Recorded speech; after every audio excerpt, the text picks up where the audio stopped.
원래 갤럭시북 프로2의 배송이 빨리 오면 그쪽 영상을 준비하려고 했는데 배송이 제 생각대로 오지 않았습니다. 그리고 갤럭시북 프로2는 인텔의 외장 그래픽인 아크 그래픽을 처음으로 탑재하고 나오는 기념비적인 제품입니다. 아크 그래픽의 세부적인 정보가 인텔에서 이제서야 나왔기 때문에 오늘은 갤럭시북을 리뷰하기 전에 아크 그래픽을 잠깐 살펴보도록 합시다. 인텔이 지금까지 내장 그래픽은 계속 만들어왔고 특히 최근에 아이리스 Xe 그래픽에서는 괄목할 만한 성능 향상도 있었죠. 그 경험을 기반으로 이번에 엔비디아와 AMD의 그래픽카드와 직접적으로 경쟁하기 위해서 출시한 게 바로 아크 그래픽입니다. 다만 이번에 출시하는 건 전부 노트북용 그래픽입니다. 데스크탑용은 나중에 나온다곤 하지만 지금은 없어요. 아크 그래픽은 엔트리급 라인업인 아크3, 중급 라인업인 아크5, 고성능 라인업인 아크7으로 나뉘는데요. 그 중에서 아크3만 지금 출시하고 아크5랑 7은 올 여름이 돼야 출시한다고 하네요. 좀 복잡한 얘기부터 먼저 할게요.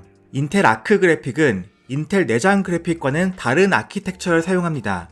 XeHPG 아키텍처라고 부르는데요. Xe 코어라고 부르는 이 구조를 기본 단위로 사용해서 이걸 몇 개 이어 붙였냐에 따라서 그래픽카드의 성능이 결정된다. 대충 이렇게 생각하시면 될 것 같습니다. 한 개의 Xe 코어에는 16개의 벡터 엔진, 16개의 매트릭스 엔진이 들어가 있습니다. 여기서 벡터 엔진은 아이리스 Xe 내장 그래픽에서 말하는 익세큐션 유닛과 대응되는 개념이라고 보면 됩니다. 일반적인 그래픽 처리를 담당하는 부분이죠. 그리고 매트릭스 엔진은 주로 AI 가속을 위한 도구입니다. 이 Xe 코어들을 4개 이어붙이고 하드웨어 레이트레이싱 유닛 등 다른 구조들을 같이 집어넣은 이 모듈을 렌더 슬라이스라고 부르고 이 모듈을 또 다시 여러 개 이어붙임으로써 하나의 그래픽 카드가 만들어지게 됩니다. 다시 제품 목록으로 돌아가서 보면 최하위 모델인 A350M이 6개의 Xe 코어, A370M이 8개의 Xe 코어를 가지고 있으며 아크5, 7으로 넘어가면서 그 코어의 개수들이 많이 증가하는 걸 볼 수 있습니다. 그러면서 그만큼 그래픽 카드의 소비 전력 역시 늘어나는데요. 갤럭시북 프로2에 탑재되는 A350M이 25에서 35W, A550M은 60에서 80W, A770M은 120W에서 150W까지 전력을 사용합니다. 전력을 가지고 추정해보면 A350M은 내장 그래픽이나 엔비디아 MX 시리즈 그래픽, A550M은 RTX 3050 정도와 경쟁을 하게 되겠고 A770M은 RTX 3070, 3080 혹은 라디온 6800M과 같은 플래그십 그래픽 카드와 경쟁을 해야 할 텐데요. 과연 인텔이 이 카드들과 경쟁이 가능할지 여부가 주 관전 포인트가 되겠습니다. 근데 미안한 얘기지만 인텔은 이번 세대에서는 엔비디아나 AMD와 경쟁하긴 좀 어려울 겁니다. 어떻게 알 수 있냐면 인텔은 자기들 발표에 단 한 슬라이스도 다른 회사의 그래픽 카드와 비교하는 내용을 넣지 않았어요. 이건 인텔한테 유리하게 아무리 데이터를 가공해도 우위를 가지지 못한다는 소리로 들립니다.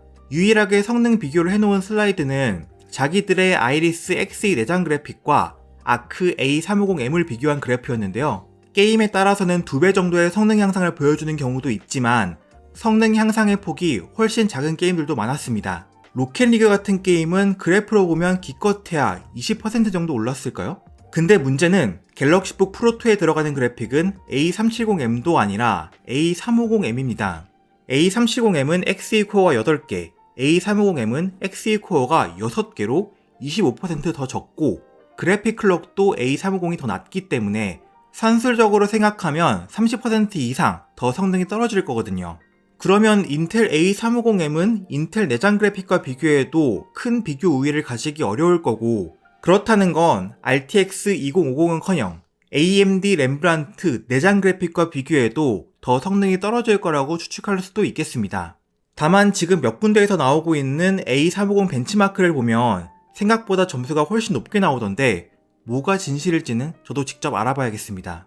하지만 인텔이 강조하는 건 게이밍 성능보다는 AI 엔진, 미디어 엔진, 딥링크 기술 등입니다. XMX, AI 연산을 담당하는 매트릭스 엔진이 한 개의 Xe 코어당 16개가 탑재되어 있습니다. 이를 통해 AI 연산을 가속한다고 하는데 문제는 이 기능은 당장은 사용 불가능하고 coming soon이라고만 적혀 있단 겁니다.